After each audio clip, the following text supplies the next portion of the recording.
海哥，做老大嘅唔公道，我哋呢就好難服。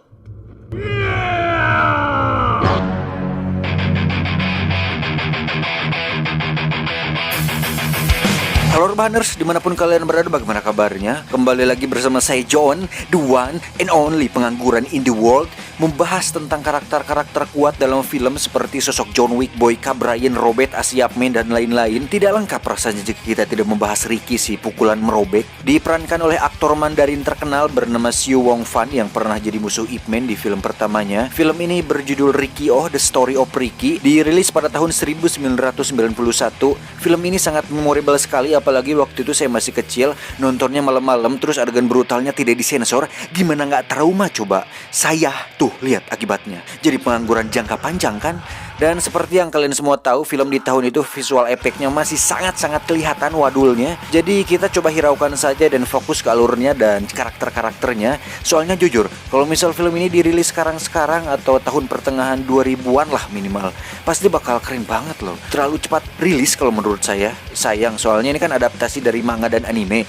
Jadi kalau digarap lebih modern pasti akan sangat keren sekali. Ya udah, tanpa banyak spoiler di awal, langsung saja pasang handsfree, simetriskan posisi rebahan, longgarkan celana dalam, selamat menonton dan check it.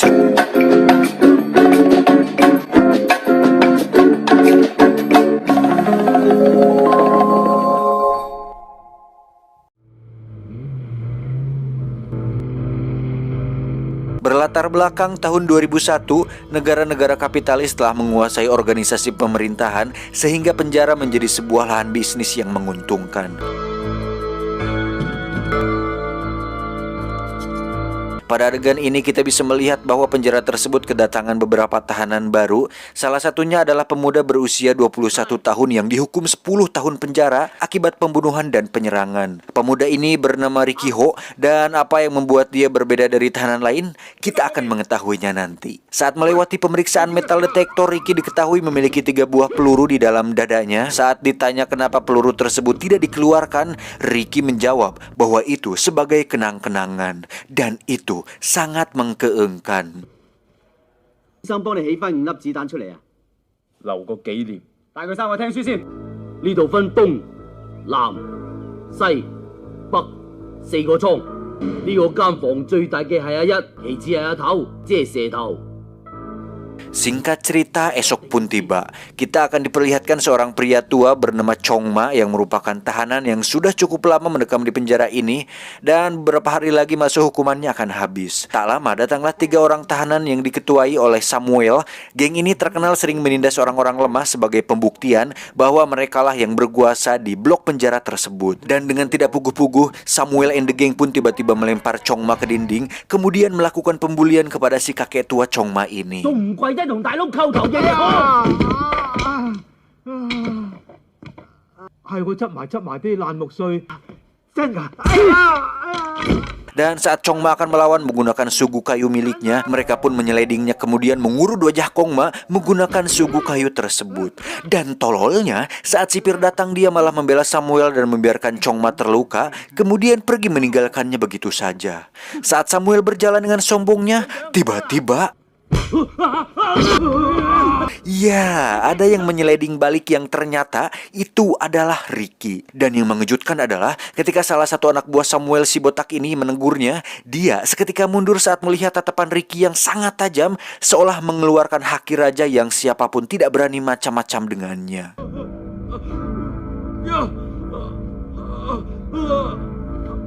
Tak terima dengan itu, Samuel pun meminta sipir untuk melakukan sesuatu kepada si kakek tua Chong Ma. Dan untuk Ricky, Samuel membayar mahal agar sipir mengeluarkan seorang tahanan berbahaya bernama Zoro untuk memberi pelajaran kepada Ricky.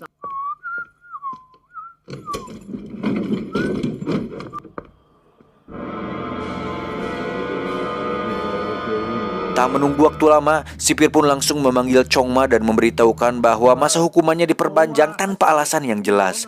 Dan meski sudah memohon agar bisa bertemu dengan anak dan istrinya, para sipir yang sudah sekongkol dengan Samuel tetap tidak peduli dengan kondisi Chong Ma. Alhasil, Chong Ma sangat terpukul dan akhirnya tewas dengan gantung diri di dalam blok penjara tersebut. Dan saat para tahanan sedang membicarakan tentang betapa menyedihkannya hidup Chong Ma, Ricky pun terlihat sedang menegangkan otot-ototnya, seolah tak terima dengan ketidakadilan tersebut. Esoknya saat jam mandi terlihat Samuel berdiri tepat di samping Ricky dan tak lama datanglah Zoro yang langsung memukul Ricky hingga dia terlempar. Merasa dirinya kuat dan mampu membunuh Ricky, Zoro pun langsung menyerangnya. Tapi apa yang terjadi? Ricky pun dengan pukulan biasanya mampu menembus perut Zoro dan membuatnya tewas saat itu juga. Tak tinggal diam, Samuel pun kembali menyerangnya menggunakan sebuah paku yang berhasil menembus tangan Ricky. Tapi luar biasanya, Ricky justru berhasil mematahkan jari-jari Samuel dan seolah tak merasakan sakit akibat tusukan paku tersebut. Alhasil, Samuel pun langsung tewas dengan satu pukulan yang dilayangkan oleh Ricky. Saat sipir membawanya, muncullah seorang pria bertato berbadan kekar bernama Oscar yang merupakan ketua dari sektor utara di penjara ini. Oscar pun kagum dengan kemampuan yang Ricky tunjukkan barusan, namun sebagai ketua sektor utara, Oscar meminta Ricky untuk tunduk dan disiplin terhadap peraturannya. Saat Ricky kembali ke sel, kita akan melihat dia nampak terluka dan kesakitan akibat pertarungan tadi, di mana hal itu menyiratkan bahwa Ricky mengeluarkan energi yang cukup besar saat melakukan pukulan luar biasanya tadi. Dan pertanyaannya, bagaimana dan dari mana dia mendapatkan kekuatan sebesar itu? Sabar, nanti juga akan terungkap.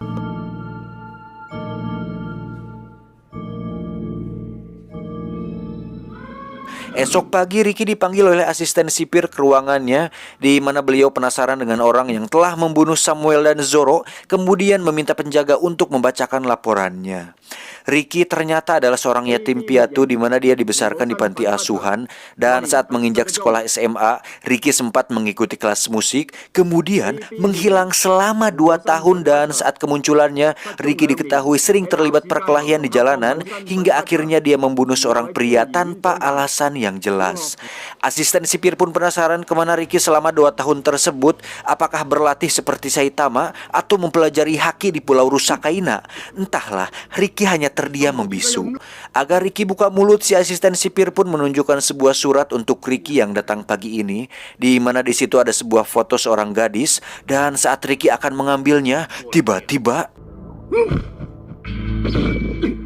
ya, berkali-kali si asisten sipir memukul wajah Ricky agar dia mau buka mulut. Namun saat Ricky meludahi wajahnya, si asisten sipir langsung meremas foto gadis tersebut dan mengatakan bahwa dia akan mencari si gadis dan menikmati tubuhnya.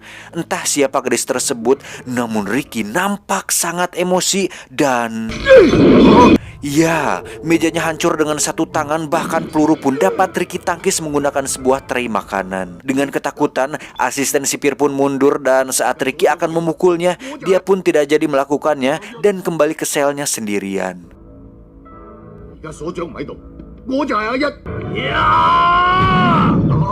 Dan yang mengejutkan adalah Ricky mampu melukai seseorang walaupun tanpa menyentuhnya sama sekali. Ingat, tanpa menyentuhnya. Karena merasa terintimidasi oleh tahanannya sendiri, si asisten sipir pun memanggil Oscar, sang ketua sektor utara, dan yakin jika Oscar bisa menandingi kemampuan Ricky. Si asisten sipir dan Oscar sadar bahwa kelemahan Ricky adalah ketidakadilan, maka dari itu Oscar memancingnya datang dengan mengikat seorang napi pada sebuah salib kayu besar dan menantang Ricky untuk bertarung dengan.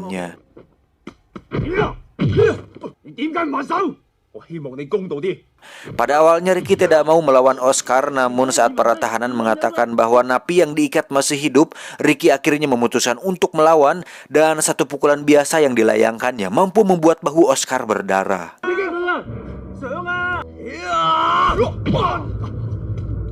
Tak ingin kalah, Oscar pun mengeluarkan pisau, kemudian melemparkan bubuk khusus yang membuat Ricky kehilangan penglihatan, di mana Oscar berhasil membuat lengan kanan Ricky terluka. Dengan pompa air bawah tanah, Ricky pun berhasil menghancurkan besi penutupnya yang membuat penglihatannya kembali pulih. Meski awalnya Ricky enggan mengeluarkan seluruh kemampuannya, namun karena merasa Oscar tidak main-main, Ricky pun menepak kepala Oscar yang membuat satu bola matanya keluar.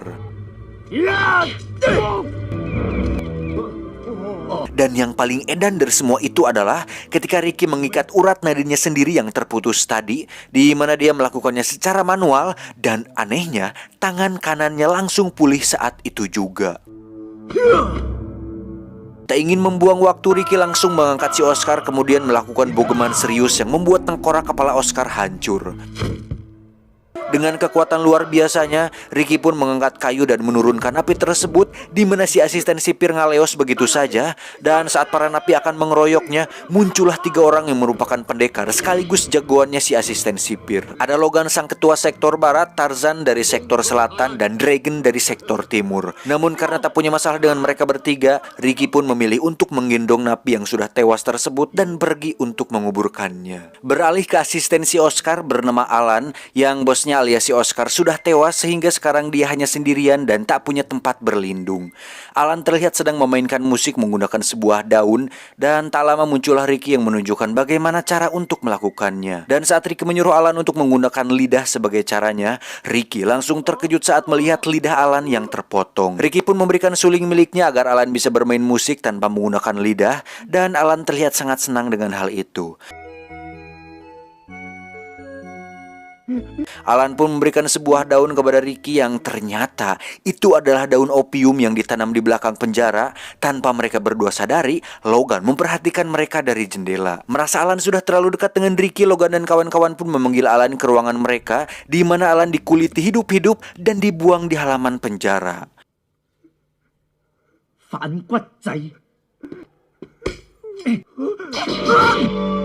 Dan betapa emosinya Ricky saat melihat jasad Alan sudah terbujur kaku tak bernyawa.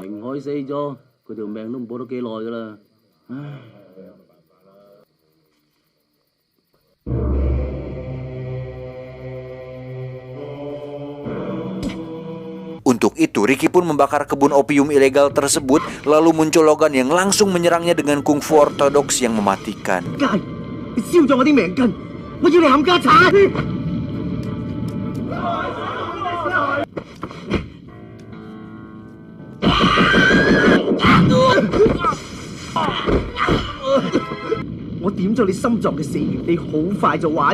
Alhasil, Ricky pun terkena serangan pada titik syaraf yang membuat darahnya tersumbat, sehingga Ricky tidak bisa bergerak dan mengalami sekarat. Namun dengan kemampuan yang sudah dilatihnya, Ricky pun mampu lepas dari jurus tersebut dan bangkit kembali seperti biasa. Takjub dengan apa yang dilihatnya, Logan pun mengambil kembali kuda-kudanya, dan tiba-tiba muncullah Dragon yang langsung mengikat Ricky menggunakan senjata jarum tali pamungkasnya. Dan saat mereka berdua akan membunuh Ricky, datanglah Tarzan yang langsung melarang mereka melakukan itu, karena ternyata semua orang berambisi untuk bisa membunuh Ricky karena merasa tertantang oleh kekuatan besar yang dimilikinya. Namun saat para petugas menembaki mereka, Ricky dan Tarzan pun langsung lari ke ruangan khusus, di mana itu merupakan sebuah ruang jebakan yang bisa mengubur mereka dengan semen. Dengan cepat Ricky pun melepaskan ikatannya dan menobrak pintu baja tersebut, di mana Ricky dengan baik hati menggentong si Tarzan keluar dari sana. Dan saat akan kembali ke sel, semen dalam tubuh Ricky pun perlahan mengeras yang membuatnya berhasil tertangkap oleh si asisten sipir. Esok harinya,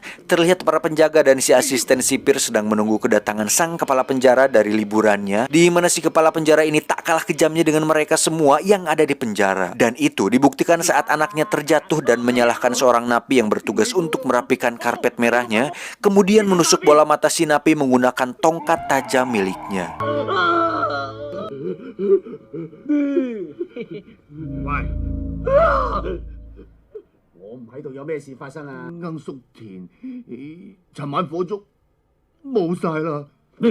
Asisten sipir pun mengajak kepala penjara menemui Ricky yang telah membuat keonaran selama dirinya tidak ada di sana. Dan saat Ricky menghancurkan semen di tubuhnya, dia langsung mencekik si kepala penjara untuk meminta keadilan di penjara ini. Tapi tiba-tiba, ya, lagi-lagi muncul si Tarzan yang masih penasaran dengan Ricky, di mana dia menghajar Ricky dan mengikatnya menggunakan jeruji besi. Ricky pun bukannya tidak sanggup melawan Tarzan, namun karena merasa tidak ada masalah dengannya, Ricky hanya diam saja menerima pukulan bertubi-tubi dari Tarzan. Dan saat Ricky sudah merasa cukup bersabar, dia pun membalasnya dengan pukulan biasa yang membuat lengannya patah dan temboloknya berlubang.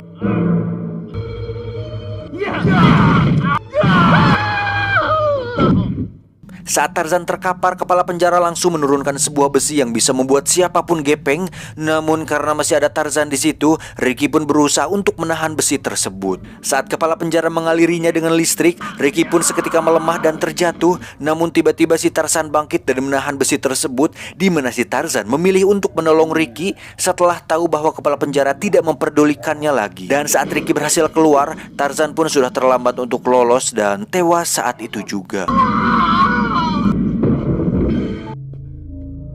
Ricky pun menemukan sebuah foto Tarzan bersama ibunya, di mana Ricky protes kenapa mereka begitu tega dan tidak memiliki aturan di sana. Dan saat Ricky sedang berbicara, kepala penjara pun membuat Ricky terjatuh ke dalam sebuah lubang khusus. Esoknya Ricky terlihat sudah dalam keadaan terikat dan berada di tengah lapangan, di mana dia dikubur sebagai contoh bagi tahanan lain agar tidak macam-macam di penjara tersebut. Dan dengan sebatang bambu untuk bernafas, kita akan dibawa flashback ke masa lalu, di mana kita akan mengetahui alasan kenapa Ricky bisa dipenjara.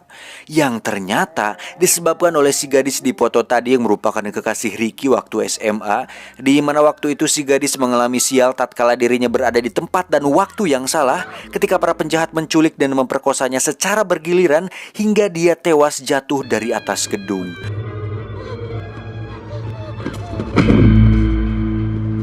Dan bertepatan dengan munculnya Ricky selama 2 tahun menghilang, Ricky pun menghampiri orang tersebut, di mana pria itu menembak Ricky beberapa kali hingga akhirnya kita mengetahui dari mana peluru dalam tubuhnya berasal. Saat sadar, Ricky sudah berada di sebuah ruangan dengan tubuh ditahan besi-besi besar, di mana di situ ada sang kepala penjara yang menanyakan pertanyaan yang sama, yaitu kemana Ricky menghilang selama 2 tahun tersebut. Masih tidak mau buka mulut, Logan pun memasukkan silet ke mulut Ricky dan menamparnya beberapa kali, dan itu cukup membuat mulut Ricky sariawan. Saat kembali ke sel, salah satu tahanan pun nekat memberikan Ricky makanan, di mana dia mewakili seluruh napi untuk mengatakan bahwa Ricky adalah satu-satunya harapan mereka untuk bisa menghentikan ketidakadilan di penjara tersebut. Namun naas, aksi tersebut diketahui oleh si botak yang merupakan mantan anak buah Samuel, di mana dia mengadukan hal itu kepada asisten sipir, sehingga napi tersebut harus disiksa dan diseret tepat ke depan kamar selnya Ricky. Ricky pun berhasil mengelabui si asisten sipir dengan bersembunyi di atas langit-langit, di mana kali ini Ricky benar-benar sangat marah dan menghancurkan bapak tok si botak dan memberikan si asisten sipir kepada para tahanan. Saat akan dikeroyok, muncullah para penjaga berseragam siap tempur, di mana Ricky langsung loncat dan menghancurkan tameng mereka. Sementara itu kita akan melihat betapa psikopatnya si kepala penjara saat dia memblender tangan salah satu tahanan hanya gara-gara dia membicarakan anaknya di belakangnya. Tak lama Ricky pun datang dengan menghancurkan dinding, di mana dia bersama para tahanan ingin membunuh kepala penjara. Namun hal itu berhasil dicegah oleh Logan dan Dragon. Dengan disaksikan oleh sang kepala penjara, Ricky pun menyuruh teman-temannya untuk mundur karena kali ini Ricky tidak akan menahan lagi pukulan mautnya tersebut. Dengan kombinasi serangan yang dilayangkan Logan dan Dragon, Ricky sempat kesulitan menghadapi mereka, tapi dengan kekuatan semangat yang diberikan teman-teman GGS-nya, Ricky pun berhasil mematahkan kaki Logan dan membuat cacatnya seumur hidup. Karena takut melawan Ricky, Dragon pun kabur, namun dia tewas karena ditembak oleh si kepala penjara. Dan setelah semua jagoannya sudah mati, kini giliran sang kepala penjara yang harus melawan Ricky secara langsung. Dan tak diduga, sang kepala penjara ternyata bukan orang sembarangan, di mana dia bisa berubah bentuk seperti Hulk tapi versi low budget.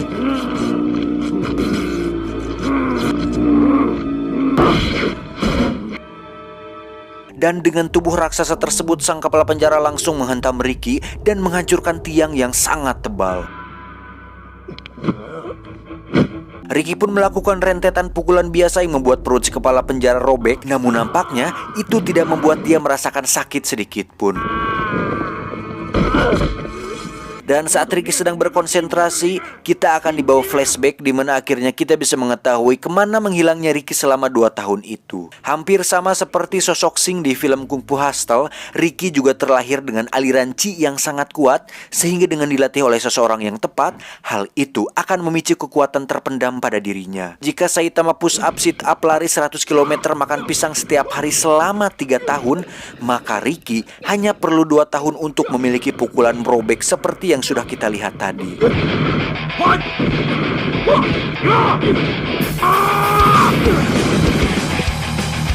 Dan faktanya, si kepala penjara adalah senior dari Ricky, di mana mereka berdua dilatih oleh orang yang sama, tapi di waktu yang berbeda. Lalu dengan sedikit konsentrasi, ditambah dengan emosi karena pandemik yang tidak kunjung berakhir, Ricky pun menghantam kaki dan dada si kepala penjara, kemudian melemparkannya pada sebuah blender raksasa yang membuat si kepala penjara tewas, menyisakan kepalanya saja. Setelah semua berakhir, Ricky akhirnya melakukan pukulan serius, di mana dia menghantam pagar beton pembatas dan membebaskan seluruh tahanan yang ada di sana. tamat, ending yang merobekkan. Pesan yang bisa kita ambil dari film ini adalah tetap semangat, berlatih, dan cari fashion Anda, karena bisa jadi Anda ditakdirkan untuk menjadi pendekar paling hebat yang pernah ada. Waduh. Sekian untuk video kali ini. Saya John beserta tim IQ7 yang beranggotakan 1 orang tapi tersebar di seluruh dunia mengucapkan terima kasih dan adios. Pankreas Abu Jahal.